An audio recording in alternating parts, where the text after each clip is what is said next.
What's going on, guys? Mr. Stealth Thug here, and today I'm going to be going over Grand Theft Auto 5 for the next-gen consoles. Stay tuned and enjoy the video.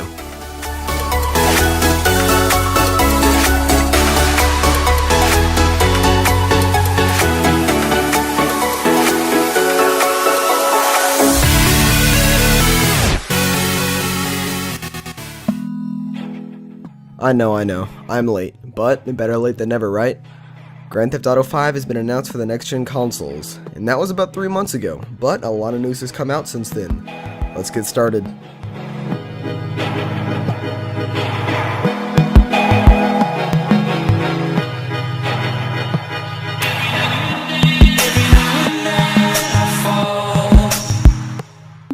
Let's start off with the graphics comparison between current and next-gen consoles.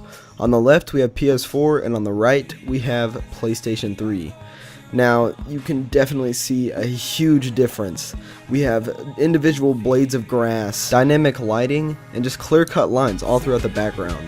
On the right, we have kind of smooth cut lines on the background. You can't really see an exact cut of the mountain. There's no blades of grass at all. This is basically just painted on texture. Moving on to the next picture, we have almost the exact same scene as we did before. On the left, we have the PS3, and on the right, the PS4. One has clear-cut lines and beautiful lighting, and then the other one has kind of smooth, just pasted on textures. To me, it looks like Rockstar just came back and redid everything. They came back and they actually took time to put into the mountains and decorating with flowers and blades of grass, and then they just kind of blasted through it on the PS3 to get the game out. Transferring on, we get to look at the city setting of the game. On the left we have the PS4, and on the right the PS3. As you can see in the background, we've got a beautiful sunset, and on the right, although it was taken at a different time of day, it's also a kind of a different sunset here. And the left is just very clear-cut lines. We actually have more power lines than we did before, and it seems like everything's just lit up a little bit more. There's a better lighting system. If you take a look in the background, you can actually see the lights of the different buildings. And on the left, you've got distinct rays of lights coming up the side of the building, and on the right, it's like even farther away than it seems it would be. And everything's kind of smaller and less rendered out. I mean, even the trees, you can see the individual leaves on the left, and on the right, it's just kind of like it almost looks like a dead tree in my view.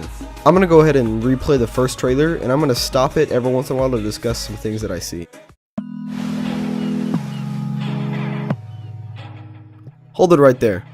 Rewind, please. Take a look at the grass and how it just flows with the wind, and how the trees kind of move with each other. This is incredible to me for a big game like this, because this is all rendered in one game, and it's all in one world. Notice the sharks. We have never seen hammerhead sharks in this game before. That's going to open up some new possibilities for some new animals which have been confirmed, and a ton more wildlife dispersed throughout the world.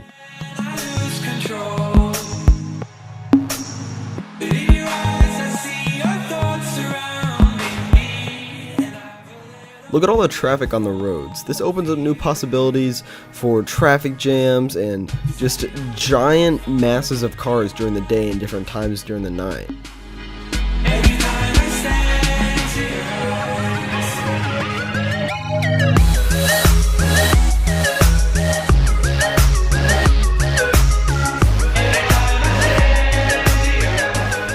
Nighttime lighting has definitely been increased as we take a look at all the different lights in the city and the different police cars as Rockstar shows off their nighttime views.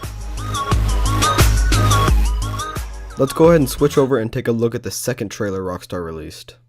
Welcome to show business. Nothing but make-believe will ever feel quite real again. Tragedy, pathos, tedium, and boredom. Think about the person you'd like to be and really obsess about it.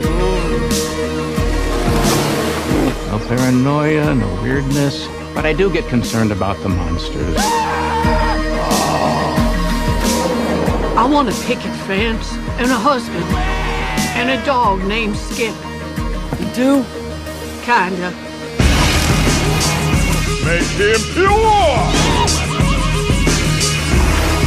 Good to see you, dog. Continue the search for the truth! We're not worthy. back into my palace.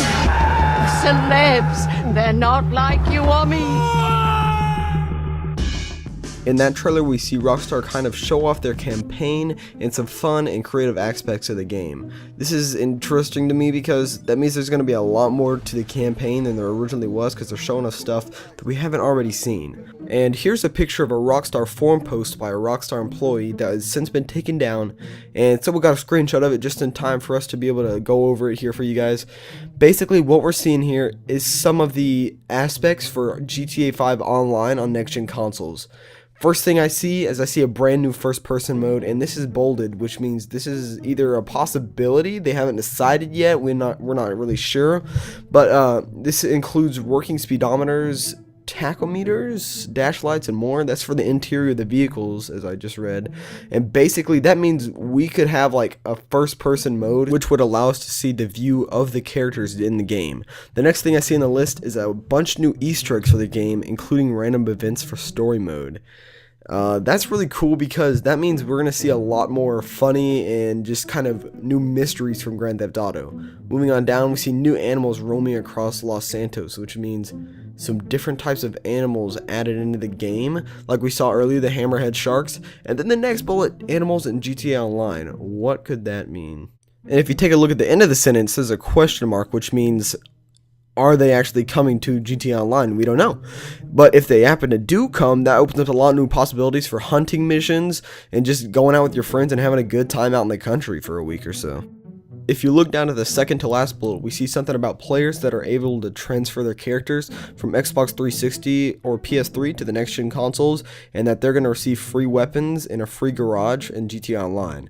That either means we're going to be able to transfer our characters yet, or they don't know, it may be a feature. And the last thing that I notice about this kind of big paragraph here is that above the bullets we see Grand Theft Auto 5 for PC will also feature a video editor designed for more advanced movie making. This could be like one of the things that we saw in Grand Theft Auto 4 on the PC, where you could actually record your gameplay from different angles without any mods, and then have them play back onto your computer, and you could edit them and actually go through the different scenes and create it how you wanted it to be. Keeping all this in mind, I'm expecting some big things from Rockstar in Grand Theft Auto 5 for the next-gen consoles. You can pre-order the Xbox One or PS4 version at any gaming place near you for about $60 total, and it's going to be shipped out around November 18th. You can also get the PC version a little bit later, in around January 27th. Anyways guys, I know this wasn't the most detailed overview of Grand Theft Auto 5 for next gen, but I thought I'd get my opinions out there and see what you guys thought. Tell me in the description what you want to see in Grand Theft Auto and what you're expecting to see from Rockstar. You never know, Rockstar may see your opinions below. Thank you guys so much for watching. Make sure to like, comment, and subscribe, and I'll catch you guys in the next one. Peace.